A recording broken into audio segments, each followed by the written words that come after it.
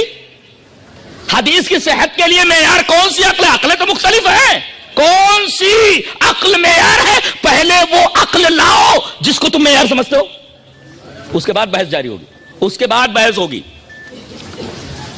تو جہاں تک عقل کا معاملہ ہے, اسی وجہ سے نبی کریم صلی اللہ علیہ وسلم نے پہلے ہی فرما دیا تھا کہ کچھ بات ایسے آئیں گے بد دماغ لوگ جو کہیں گے جو باتیں ہماری عقل پر پوری نہیں اترتی ہم نہیں مانتے. نبی کریم صلی اللہ علیہ وسلم نے اپنے داماد محترم کی روایت سے وہ بات ہم تک پہنچا دی. حدیث اس طرح, وعن علی رضی اللہ تعالیٰ عنہ قال لو كان الدين بالرأي لكان اسفل الخف اولى بالمس من اعلى وقد رايت رسول الله صلی اللہ علیہ وسلم يمسح على ظاهر خفيه رواه ابو داؤد في کتاب الطهارة. حضرت امام ابی داؤد اس حدیث پاک کو ایسے کتاب الطهارة کے اندر ہے, راوی نبی کریم صلی اللہ علیہ وسلم کے داماد محترم حضرت علی رضی اللہ تعالیٰ عنہ. حضرت علی فرماتے ہیں کہ اگر دین کی بنیاد عقل کے اوپر ہوتی تو موضع پر مسا اوپر سے نہیں بلکہ نیچے سے ہوتا, اس لیے کہ عقل کہتی ہے کہ گندگی جہاں لگے. اچھا, منکرین حدیث سے یہ پوچھے وضو کے قائل ہو, نماز پڑھتے ہو؟ بولے نماز پڑھتے. اچھا, وضو کرتے ہو؟ وضو کرتے ہو؟ بولے ہاں. تو وضو کرنے کے بعد نماز ہو جائے گی؟ بولے ہاں ہو جائے گی. لیکن وضو ہی خلاف عقل ہے, ٹوٹتا کہیں ہے, دھلوایا کہیں جاتا ہے, خلاف عقل ہے. اس کا مطلب یہ ہے کہ آپ نماز بھی نہ پڑھیں, وہ بھی خلاف عقل, وضو خلاف عقل ہے.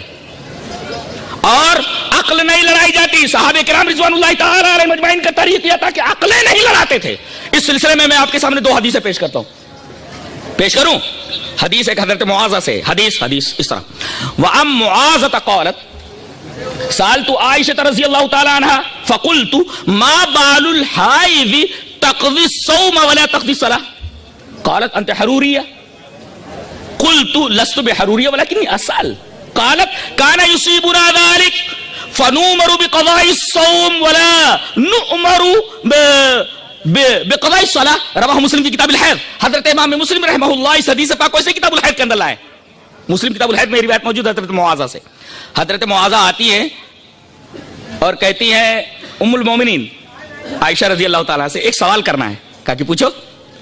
کہا کہ سوال یہ کرنا ہے کہ عورت جب رمضان کے روزے رکھ رہی ہو اور وہ ماہواری میں چلی جائے تو جو روزے چھوٹ جائیں رمضان کے بعد اس کی قضا ضروری ہے, قضا کروائی جاتی. لیکن اس پیریڈ کے اندر اگر نمازیں چھوٹ جائیں تو بظاہر عقل یہ کہتی ہے کہ بھئی چلو 7 روزے چھوٹے, اس حالت میں رمضان کے بعد 7 روزے معلوم ہے چھوٹ گئے, قضا کر لے. اب کسی کو اگر مینسیز تقریباً 3 دن آتی ہے تو 3 دن 5 دے 15 وقت کی نمازیں معلوم ہے, اس کی قضا کا حکم کیوں نہیں دیا گیا؟ وہ پوچھتی ہیں. سمجھ میں بات نہیں آ رہی ہے؟ کہہ رہی ہیں کہ حائضہ کو نبی کریم صلی اللہ علیہ وسلم روزوں کی قضا کا حکم کیوں دیتے تھے؟ ایسا کیوں ہے کہ حائضہ روزوں کی قضا کرے, نماز کی قضا نہ کرے؟ عقل یہ کہتی ہے کہ روزہ یہ مفضول ہے اور نماز افضل ہے, تو افضل کی قضا نہیں کروائی جاتی, مفضول کی قضا کروائی جاتی ہے. یہ بھی عقل کے خلاف ہے, عقل کے خلاف ہے. یہ نماز بڑی ہے روزے سے, تو جو چھوٹا ہے اس کی قضا کروائی جاتی ہے, جو بڑا ہے اس کی قضا نہیں کروائی جاتی. تو حضرت عائشہ رضی اللہ تعالی نے پوچھا انت حروریہ, حروری ہے کیا؟ تیرا تعلق خارجیت سے کیا؟ ہر بات کو عقل کے پیمانے پر تولنا اور کج فکر ہونا, اس طریقے کے سوالات. ہر حکم کی لم جاننا, ہر حکم کی علت جاننا, اس لیے کہ احکام علت پر منحصر نہیں ہے. جنہوں نے شریعت کا گہرا مطالعہ کیا وہ اچھی طرح جانتے ہیں. اب یہ لم پوچھ رہی ہیں کہ ایسا کیوں ہے. حضرت عائشہ رضی اللہ تعالیٰ نے پوچھا انت حروری ہے کیا؟ تو حروری ہے؟ قلت لست بحروریہ, میں حروری ہے نا, بولا اصل ایک سوال ہے پوچھ رہی ہوں بس, بولا اصل پوچھ رہی ہوں. حضرت عائشہ رضی اللہ تعالیٰ عنہ نے بڑا پیارا جواب دیا, آب ذری سے لکھے جانے کے لائق ہے. فرمایا تیرے سوال کا جواب یہ, کان یصیبنا ذلک, عورتوں کو یہ حالت درپیش ہوتی تھی, فنؤمر بقضاء الصوم ولا نؤمر بقضاء الصلاة, ہم کو حکم دیا جاتا تھا کہ روزے قضا کریں اور ہم کو حکم نہیں دیا جاتا تھا نمازوں کی قضا کا. دیکھیے آپ بالکل یہ ڈیپینڈ ہو گئی اور مسئلہ بتا دیا کہ نبی کی بات اس سلسلے میں حرف آخر ہے.